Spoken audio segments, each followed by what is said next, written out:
शब्द 64। जुल्हा बीनो हो हरिनामा, जाके सुरनर मुनि धरे ध्याना। ताना तने को औठा लीन्हा, चरखी चार्यु वेदा। सरकुंडी राम नारायण, पूर्ण प्रगटे कामा। भव सागर ये कटवत कीन्हा, तामे माड़ी साना। रहा है माड़ी बिरले जाना, चाँद सुज दुई गोड़ा कीना। माँझ दीप कियो माझा, त्रिभुवन नाथ जो माजन लागे। श्याम मुररिया दीना, पाई के जब भरना लीना। वह बाधन को रामा, वह भरा त्यों लोक ही बांधे। कोई न रहत उबाना, तीन लोग ये करिका कीन्हा। दिग्मक कीन्हो ताना, आज पुरुष बैठावन बैठे। कबीरा ज्योत समाना। ये 11 पंक्तियों का लंबा पद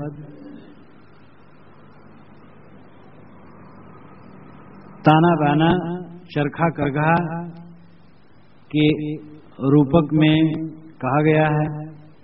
बीजक में जगह जगह चरखा करघा का रूपक दिया गया है। और भी बहुत से रूपक हैं, नाई के, धोबी के, पंडित के, कहार के, बहुत प्रकार के। और इसी प्रकार जुलाहा के ताना बाना का कपड़ा बीनने के यंत्र और कपड़ा बीनने की प्रक्रिया का रूपक दे करके सदगुरु ने अपनी बातों को जगह जगह समझाया है। लेकिन इस 64वें शब्द में कपड़ा बुनने का रूपक विस्तार से, काफी संपन्नता से, जैसे इसमें जुलाहा शब्द आया, जुलाहा बीनो हो हरिनामा, उसके साथ बीनना, ताना, औठा, चरखी, सरकुंडी, कठवत, माड़ी, सानना, गोड़ा, माझा, माजना, मुररिया, पाई, भरना, वय, उबाना, करिगा, ये सब एक ही साथ इस शब्द में शब्द आए हैं। इसलिए करघा का रूपक इसमें काफी संपन्न है। सदगुरु कबीर के सामने अनेक प्रकार के पात्र होते थे। जैसे पात्र होते थे वैसे उपदेश करते थे। ये उनकी विशालता थी। जब वे पंडितों से बात करते हैं तो दार्शनिक बात करते हैं, या तो उनके पाखंड का खंडन करते हैं या दार्शनिक बात करते हैं। जहां मुल्लाओं के पाखंड का खंडन करते हैं उनको फटकारते हैं। जहां तत्व दर्शन की बात करते हैं वहां पंडितों को समझने के लिए निमंत्रित करते हैं। बूझो पंडित ज्ञानी। पंडित को हरदम फटकारते नहीं, गलत बात पर फटकारते हैं। साथ साथ ये भी समझते हैं पंडित सूक्ष्मदर्शी, ये ज्यादा समझ सकता है। कहीं कबीर हम जात पुकारा, पंडित हुए सुले बिचारा। कहीं कबीर सुनो सुनतो, बूझो पंडित ज्ञानी। तो वहां पर पंडित ज्ञानियों को निमंत्रित करते हैं समझने के लिए। सामान्य लोगों को जब उपदेश करते हैं तो सामान्य बातें रहती हैं। ये उनका मनोवैज्ञानिक कथन बड़ा महत्वपूर्ण होता है। यहां मानो कबीर साहब जुलाहों की झोपड़पट्टियों में घुस गए हों और उनको कपड़ा बुनते देख करके उन्होंने कहा, जुलाहा बीनो हो हरिनामा। अरे जुलाहों, तुम लोग कपड़ा बुनते हो, बड़ा अच्छा काम करते हो। क्योंकि भोजन के बाद वस्त्र शरीर के लिए अत्यंत उपयोगी है। अन्न पैदा करने वाला ब्रह्मा, वही रक्षक है, अन्नदाता है, किसान ब्रह्मा, और समाज के पालक है। और कोरी जुलाहे वस्त्र वहन करने वाले समाज की मर्यादा और सभ्यता के संरक्षक है। आदमी नंगा हो जाए कितना अशिष्ट होगा। शिष्टता और सभ्यता जुलाहों ने प्रदान किया। तो वस्त्र वहन, कपड़ा बुनना बड़ा अच्छा काम है। वेद की ऋषि भी कपड़ा बुनते हैं। तना बाना फैलाने की बात दशम मंडल में ऋग्वेद के आती है। कोई भी सभ्य समाज कपड़ा बुनता है, कपड़ा पहनता है। जो असभ्य होगा वही कपड़ा नहीं बुनता होगा, नहीं पहनता होगा। साहब कहते हैं चलो आओ, कपड़ा बुनना बहुत बढ़िया बात है, लेकिन कपड़ा बुनने के साथ तुम हरिनाम भी बुनो, हरिनाम के भी कपड़े बुनो। साहब देखते हैं कि ये साधारण आत्मज्ञान की बात ये नहीं समझ सकते हैं, तो उनको सीधी सादी बात करते हैं, जुल्हा बीनो हो हरिनामा। अय जुल्हे, हरिनाम का वस्त्र वहन करो, हरिनाम के कपड़ा बुनो, जाके सुर नर मुनि धरे ध्याना। जिसका ध्यान सुर नर मुनि सब करते हैं, जिसके विषय में सबकी कल्पना, तुम भी उसको कुछ करो। ताना तने को औठा लेना चरखी चारी वेदा। ताना तनने के लिए पहले औठा लेना पड़ता। औठा अहुठ, अहुठ का मतलब है 3.5 हाथ। 3.5 हाथ के माप को औठा कहते हैं। तो 3.5 हाथ का शरीर यही मानो औठा है, गज है नापने का। जब ताना फैलाते हैं तो नाप करके रखते हैं, क्योंकि थान बुनना होता है। थान कितनी लंबान का होना चाहिए, उसके लिए औठा से गज से नापते हैं। तो ये औठा शरीर है 3.5 हाथ का, यही मानो गज है। साहब कहते हैं बाहर चरखा करघा सूत और माड़ी और सब की जरूरत नहीं, ये तुम्हारे पिंड ब्रह्मांड में सब कुछ है, शरीर ही में ज्यादातर सब कुछ है, और इसी में सब तुम्हारा काम पूरा हो जाएगा। तना तने को उठा लेना, इस भक्ति रूपी वस्त्र को का वहन करने के लिए, बिनने के लिए ताना तनो, और इस शरीर से ही उसको नाप लो, अर्थात शरीर में ही उसके महत्व को समझ लो। चरखी चारि वेदा, चारों वेदों को चरखी बना। साहब के मन में वेदों के प्रति श्रद्धा है, और वो कहते चारों वेद ही चरखी। कबीर साहब पर जितनी समीक्षाएं की गई हैं, सर्वांग समीक्षाएं कम हुई। कोई अब तो ये कहा कि कबीर वेद की देव को नहीं मानते हैं, बिल्कुल धड़ल्ले से। सन 1969 में वाराणसी संस्कृत विश्वविद्यालय वाराणसी में, जिसको आज डॉक्टर संपूर्णानंद विश्वविद्यालय कहा जाता है, जब कबीर विचार गोष्ठी हुई, जिसमें आचार्य परशुराम चतुर्वेदी अध्यक्ष थे, डॉक्टर हजारी प्रसाद द्विवेदी इत्यादि प्रवक्ता थे, मैं भी बुलाया गया था, मैं भी था। एक विद्वान ने बड़ी कड़ाई से कहा कबीर वेद किताब दोनों को नहीं मानते, और एकदम एकांगी उसको झाड़ा। दूसरे विद्वान उठे तो एकांगी उसका समर्थन किए। उसके बाद मेरा नंबर आया तो मैं उसमें संतुलन की बात मैंने कही। एकांगी बातें बहुत कह दी जाती हैं। कबीर साहब वेद किताब को नहीं मानते, ये बात सच है। अगर कोई कहे वेद में जातिवाद है, वेद में ये है वो है, तो साहब कहते फिर मैं नहीं मानता। यानी ऐसी बातों को नहीं मानता। वस्तुतः वेदों में जात पात है ही नहीं।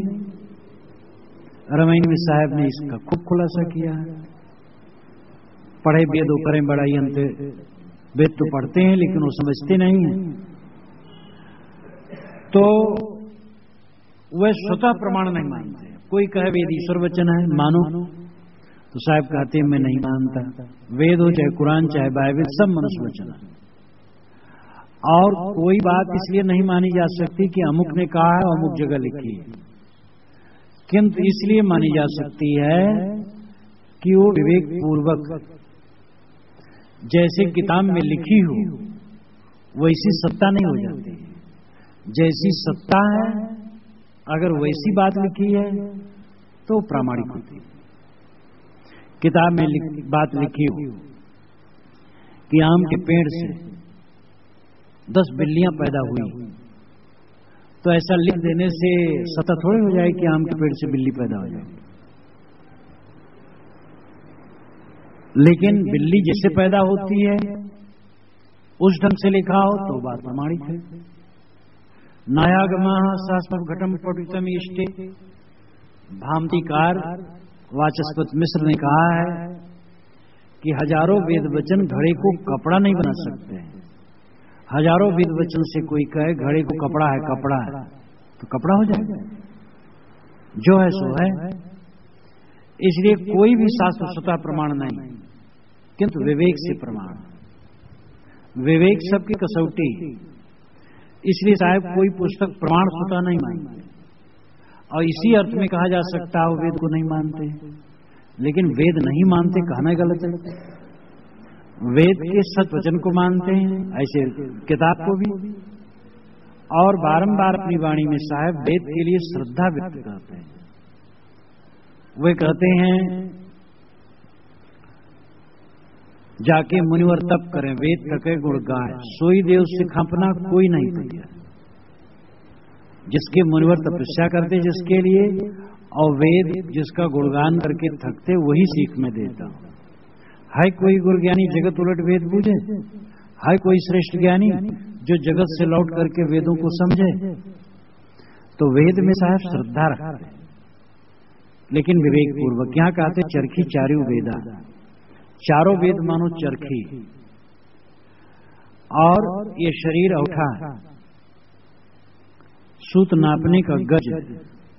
मतलब है कि यह योग साधना, ये साधन वजन शरीर से होगा, और चारों वेद हमारे पूर्वजों की देन है। उसमें हमारा इतिहास छिपा है, हमारा ज्ञान विज्ञान छिपा है, और उसमें हमारी सारी बातें छिपी हैं हमारे पूर्वजों की। हमें उसका मनन चिंतन करना चाहिए, और उसमें जो काम की चीजें हैं उसे लेनी चाहिए, जो काम की चीजें नहीं छोड़ देनी चाहिए। कितनी बातें समसामयिक हैं वेदों में, कर्मकांड और उसमें हवन, पशुवध, ये सब साफ है। भले कुछ लोग उसका अर्थ दूसरा करके धूल डालना चाहते हो, लेकिन धूल डाली नहीं जा सकती, उसको नहीं लेना है। लेकिन काम की चीजें बहुत हैं। क्या हम आम जब खाते हैं तो रस खा लेते हैं और छिलके और गुठली फेंक देते हैं? नहीं समझते। भूसी को फेंक करके चावल ले लेते हैं। तो इसी प्रकार वाणियों में विचार क्या नहीं करना चाहिए? वेदों के वाणियों का विचार करने के लिए अथवा समस्त वाणियों में विचार करने के लिए वेद के ऋषि स्वयं कहा गए हैं।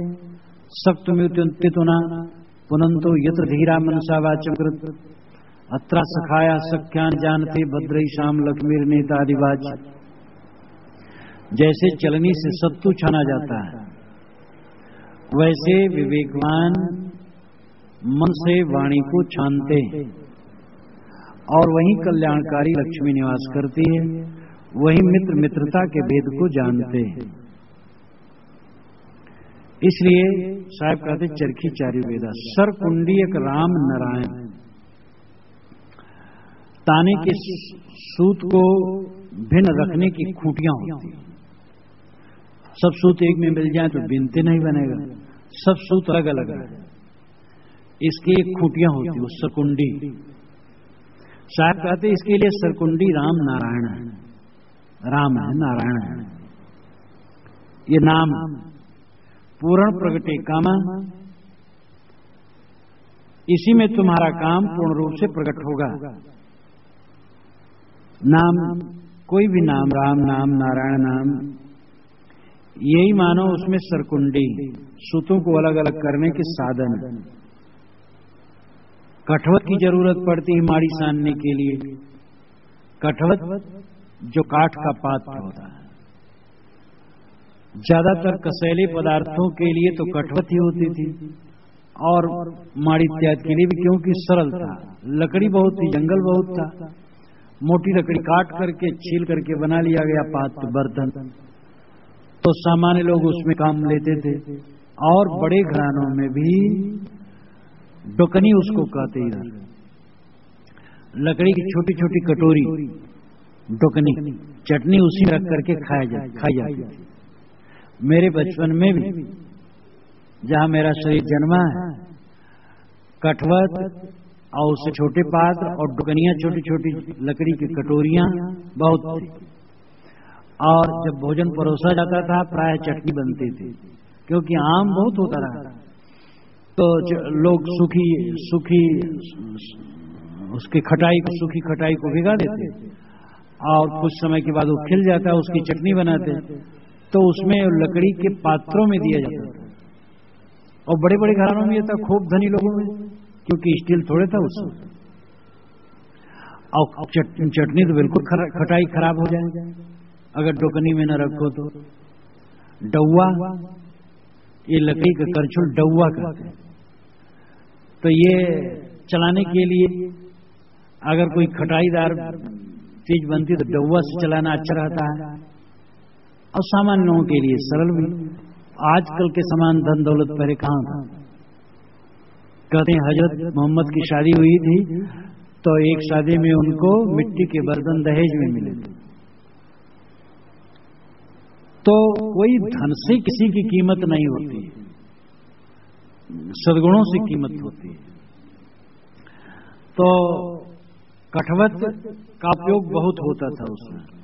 ये बड़ा और फुलौरी ये सब बनते थे और दही में डुबाए जाते थे। बड़े बड़े कठवत होते थे, खूब बड़े बड़े, और बड़ी बड़ी जो लकड़ियां होती थी, तना खास जड़दार, वो काट करके बनते थे। महंगे भी होते थे, क्योंकि उतनी बड़ी लकड़ी काट के तो उसमें कठवत बनाया जाता था।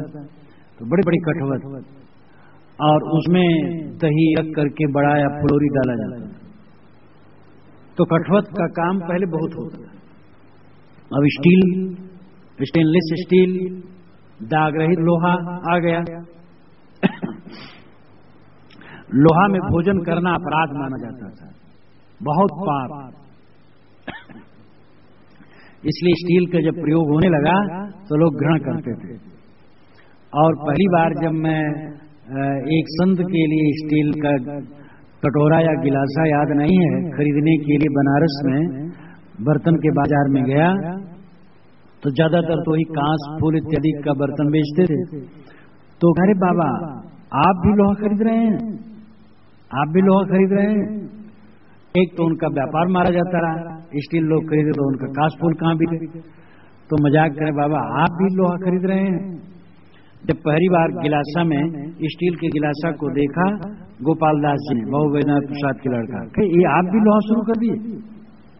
पहले बड़ी घृणा थी, लेकिन धीरे धीरे अब वो लोहा सर्वत्र व्याप्त है और भगवान की पूजा में भी लोहा पहुंच गए। तो अब जमाना स्टील का, उस जमाने में नहीं था। साहब कहते कठवत में माड़ी सानना पड़ता है। तो ये भवसागर मानो कठवत है, भवसागर संसार सागर कठवत है। तामे माड़ी साना, इसमें माड़ी साना है, माड़ी दिखावा, सब तरफ दिखावा दिखावा है। क्या किसका? यही इसका मानो माड़ी सानना है, सब समय केवल दिखावा है, सब तरफ माड़ी का तर माड़ी रहा है। ये शरीर भी माड़ी का है, माड़ी कपड़ा पर चढ़ी होती है, वो चिकनी लगती है, चिकना लगता है कपड़ा, लेकिन दो तो खखरा हो जाता है। ये शरीर माड़ी का है और माड़ी का तन माड़ी रहा है, माड़ी का तन माड़ी रहा नाम सुंदर दिखाई दे रहा है। ये माड़ी का शरीर माड़ी रहा है, सुंदर दिखाई दे रहा है। माड़ी बिरले जाना, बिरले इसको माड़ी जानते हैं। बिरला किसी का ख्याल ही होता है, ये शरीर दिखावा मात्र है, सच नहीं। और तो इसको सच मान करके लोग डूबे। चांद सूरज दुई गोड़ा कीनो, मांझ दीप्तियों मांझा। चांद और सूरज को गोड़ा बना दिया गया और बीच का जो द्वीप है, ये क्षेत्र है आकाश का, वो मांझा कर दिया गया। यहां चांद सूरज है, ईड़ा और पिंगला नाड़ी। चांद नाड़ी ईड़ा कहते, ईड़ा नाम बाई नाक की नाड़ी, हवा। और सूरज कहते हैं दहने छेद को, नाक के दहने छेद में जो हवा आती है, इसको पिंगला भी कहते हैं। ईड़ा और पिंगला, चांद और सूरज का मतलब ईड़ा और पिंगला, अथवा बाएं और दाएं तरफ की नाड़ी, ये दोनों को गोड़ा किया। वो लकड़ी को ऐसे करके गोड़ा करके ऐसे रख देते हैं और उस पर ताना तनते हैं, तो दो गोड़ा हो जाता है नीचे। जैसे कोई दो लकड़ियों को बांध करके और एक दूसरे तरफ झुका दे तो नीचे दो गोड़ा हो जाता है और दो पर ऊपर दो कमचियां निकल आती हैं।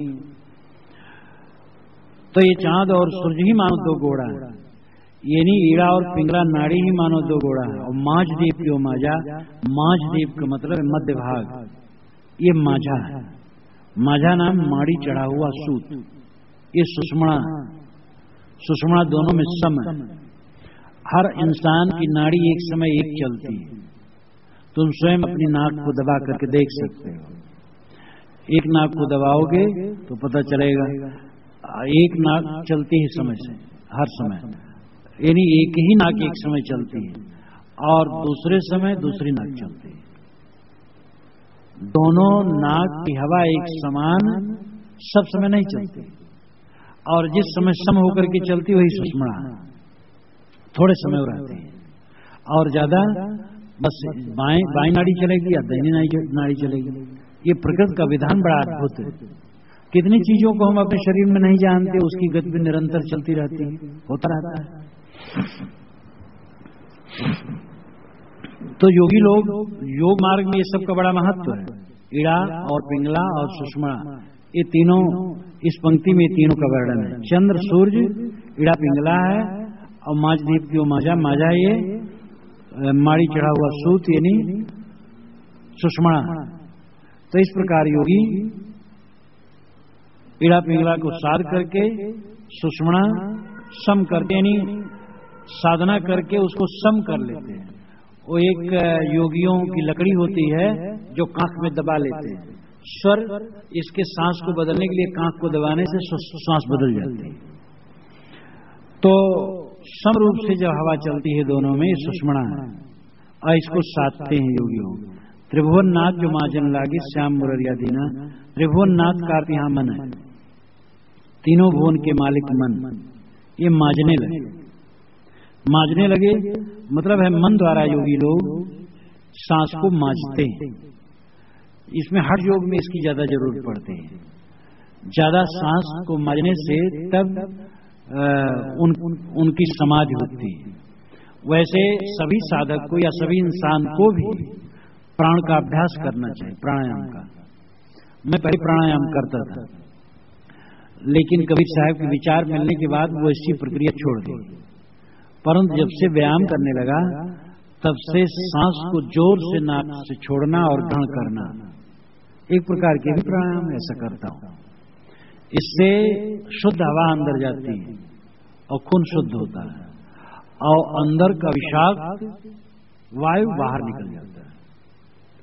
तो प्राणायाम श्वास के लिए बहुत, श्वास के लिए स्वस्थ रहने के लिए सांस का भी स्वस्थ रहना, हृदय फेफड़े का स्वस्थ रहना, इससे होता है अगर सांस की साधना की जाए तो प्राणायाम क्रिया जैसे कि एक नाक को दबा के और एक नाक से सांस लेना धीरे धीरे, फिर दूसरे को खोल देना जो दबाए हैं और जो खुला था उसको दबा लेना और उससे धीरे धीरे वायु को निकालना और फिर दोनों को दबा लेना और थोड़ा सम रहना। तो इस प्रकार रेचक पूर्वक कुंभक क्रियाएं की जाती हैं, लेकिन सहज रूप से अगर किया जाए तो इतना ही है, सांस को जोर से निकाला जाए और जोर से खींचा जाए, तो इससे फेफड़े का खून शुद्ध होता है और ये अच्छा एक व्यायाम हो जाता है। सांस साधना में मन निग्रह भी होता है। जोर से सांस साधना कोई करे तो मन निग्रह होगा, धीरे से भी करे तो भी मन निग्रह होगा। सांस के साथ मन ठहरता है, इसलिए भी साधक सांस को देखते हैं या सांस को साधते हैं। तो अनेक क्रियाएं हैं, उनमें ये भी क्रिया है। तो ये मन माजने लगा, श्याम मुररिया दीना, श्याम का मतलब है गाढ़ा रंग। वो अपनी भावना को गाढ़ा बनाते, किसी नाम में किसी उपासना में जिसमें लगे गाढ़ा रंग देते हैं। मुररिया दीना मतलब मोड़ देना, कोई सूत जो उखड़ जाता है तो जो है उसको मोड़ देते हैं और उसी में फिर वो बिनने लगता है। मतलब कोई सांस इधर उधर न जाए। पाई की जब भरना दीना वे बादन को रामा, पाई का मतलब है शुद्ध करना। सूत का पाई किया जाता है यानी शुद्ध किया जाता है। एक बहुत बड़ा उनके ब्रश होता है, उससे वो पाई करते हैं, साफ करते हैं, सम करते हैं। तो पाई करके तब भरना करते हैं, सूत को भरते हैं आनंद। वह बांधन को रामा, वह बंधन बांधते हैं। वह एक बंधन जो आधे सूत को नीचे और आधे सूत को ऊपर ले जाने के लिए होता है, तो एक एक सूत में वो बंधन बांधते हैं। वह बंधन साहब कहते हैं राम में मन को जोड़ना ही वह बंधन है। और पाई करना क्या है? श्वास को सम करना। वह भराते लोग ही बांधे कोई न रहतु बाना, वह करके तब भरानी सांस को भरे, सांस को संयत किए और तीनों लोकों में सांस को बांध दिए। तीन लोक का मतलब है हृदय, नाभ और त्रिकुटी। तो इन तीनों में ये सांस को सम कर दिए। कोई न रहा तो बाना, कोई सांस उबाना नाम अलग न रहा, यानी कोई सूत अलग न रहा, सब सूत को सम कर लिया। तैसे सब सांस को सम कर लिया। सांस को श्वास में साधना करना, कोई सांस निरर्थक न जाना। तीन लोग के करिगा के ना दिग्मक की ताना, तीन लोग को एक करिगा बनाया। नाभ, हृदय, त्रिकुटी। नाभ पेट के बीच में जो गहरा गड्ढा और नाभ, और हृदय छाती में, और त्रिकुटी दोनों आंखों के बीच में, नाक के ऊपर। तो ये तीन लोग करिगा बनाया, यंत्र बनाया। दिग्मक कीनो तना, दिग्मक नाम दिशाएं, दिशा दिग्मक नाम दिशा के रास्ते। तो दिग्मक का मतलब 10 इंद्रियां, इनको ताना बनाया। आदि पुरुष बैठावन बैठे। आदि पुरुष नाम मूल पुरुष चेतन, उसमें बैठावन बैठे यानी उसमें स्थित होने के लिए बैठे। लेकिन कबीरा ज्योत समाना, ये योगी लोग ज्योत में समा गए, आदि पुरुष में न स्थित हुए। ये व्यंग है। साहब जहां कहीं योगी के नाम लेते हैं ज्योत का खंडन करते हैं। ज्योति ज्योत दय मारे तब को ज्योति कहां समानी। और झिलमिल झगड़ा झूलते बाकी छूट न काव। साहब ज्योत का खंडन करते हैं। ज्योत मन की ज्योत, सांस कुछ भी हो, सामान्य साधक को मन निग्रह करने के लिए है। वो अंतिम विश्राम स्थल नहीं है। अंतिम विश्राम स्थल तो निस्वरूप है। इस प्रकार साहब जुलाहे के करघा चरखा का रूपक देकर साधारण नाम जप और योग इत्यादि का वर्णन करते हैं और अपने ढंग से इसमें साधारणों को उपदेश देते हैं। लेकिन इस साधारण को उपदेश देते देते योगियों के रूप में आ गया और योगियों को भी इसमें उपदेश हो गया। कबीर साहब के सामने अनेक पात्र होते थे। अनेक पात्रों को उन्होंने अनेक ढंग से भी समय समय से कहा है, लेकिन जो उनका अपना विचार है वो पूरे बीजक में व्याप्त है।